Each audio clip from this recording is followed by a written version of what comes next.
जय हिंद दोस्तों, मैं ex Naik Subedar Rajesh Patel ex serviceman news channel 24 मई 2025 में आप सभी का हार्दिक स्वागत करता हूं। पहले खबर हेडिंग, इसके बाद विस्तार से। ईएसएम सिविल डिफेंस में कितनी सैलरी मिलेगी, प्रस्ताव भेजा है। 8 सीपीसी पे बॉन्ड 1 to 4 तक इक्वल एफएफ का प्रस्ताव। जेसीएम 3000 अग्निवीरों का आंकड़ा जारी। No DA no eight CPC. लोगों से 4.48 करोड़ ठगने के आरोप में पूर्व सैनिक गिरफ्तार और 12,500 पूर्व सैनिकों को 50% कर में छूट, राज्य सरकार का फैसला। ओपीआर सिंदूर का असर, 100% छूट 1 लाख सैनिकों को। अब खबर विस्तार से। पूर्व सैनिकों के वेतन से संबंध में प्रस्ताव जम्मू कश्मीर सरकार को भेजा गया है, जिसमें विचार विमर्श चल रहा है, जिसमें 4,000 पूर्व सैन्य कर्मियों को वेतन अनुग्रह राशि के संबंध में जम्मू कश्मीर को प्रस्ताव भेजा है। और अनुग्रह राशि के प्रबंध प्रस्ताव के साथ साथ उन्होंने बताया गया कि इनको दैनिक भत्ते अत्ते सब दिए जाएंगे। जिला सैनिक बोर्ड और बाकी जो महबूबा मुफ्ती का बयान था कि बाकी सिविलियनों को क्यों नहीं भर्ती किया जा रहा है, सिर्फ फौजियों को क्यों भर्ती किया जा रहा है, तो सिविलियन जो है फौज की बराबरी नहीं कर सकता।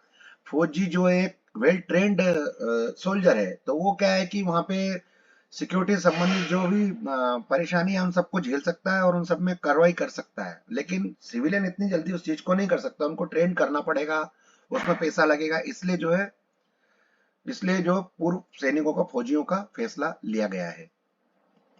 और भाजपा ने जम्मू कश्मीर सरकार द्वारा महत्वपूर्ण स्थलों की सुरक्षा के लिए 4,000 पूर्व सैनिकों की तैनाती के महबूबा के विरोध को खारिज कर दिया है। यही जैसा कि मैं आपको बता रहा हूँ कि आपत्ति के लिए बताया था, तो उन्होंने उसको खारिज कर दिया है। और 8वें वेतन आयोग वेतन बैंड में बदलाव के साथ साथ फिटमेंट फैक्टर में भी होगा बदलाव। कर्मचारी फोरम का क्या कहना है, इसके बारे में बताया गया है कि एक अधिकारी निकाय है जिसने उद्देश्य सरकार और कर्मचारियों के बीच सभी विवादों के बातचीत के माध्यम से हल करना है। औपचारिक रूप से स्थापित होने के बाद यह 8वें वेतन आयोग के साथ विचार विमर्श में सबसे आगे रहेगा, लेकिन तब से अंतर केवल बढ़ता ही गया है। और अब पे वन 2.57 बता रहा है, कोई 2.62 बता रहा है पहले की अपेक्षा, लेकिन अब 2.67 और 2.72 के बारे में बातचीत और चर्चाएं चल रही है। लेकिन जो फिटमेंट फैक्टर अभी तक बताया जा रहा है 1.90 और 1.95 के ऊपर सहमति ज्यादा बन रही है। ऑपरेशन सिंदूर के द्वारा 3,000 अग्निवीरों ने दिखाया था दम, पाकिस्तान के खिलाफ ऐसी मचाई तबाही। ऑपरेशन भारत ने इस ऑपरेशन में 3,000 अग्निवीरों से अहम भूमिका निभाई। एक रिपोर्ट के मुताबिक इनकी उम्र महज 20 साल है। ये सभी अग्निवीर अलग अलग भूमिकाओं के लिए तैनात किए गए थे।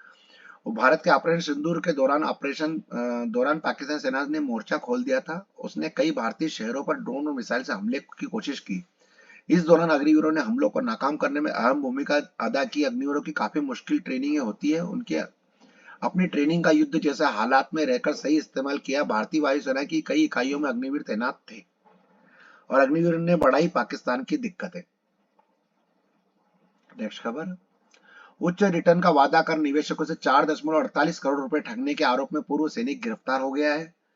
एक सेवानिवृत्त सैन्यकर्मी पूर्व सैन्यकर्मी समेत कई 4.48 लाख करोड़ रुपए ठगने का आरोप है।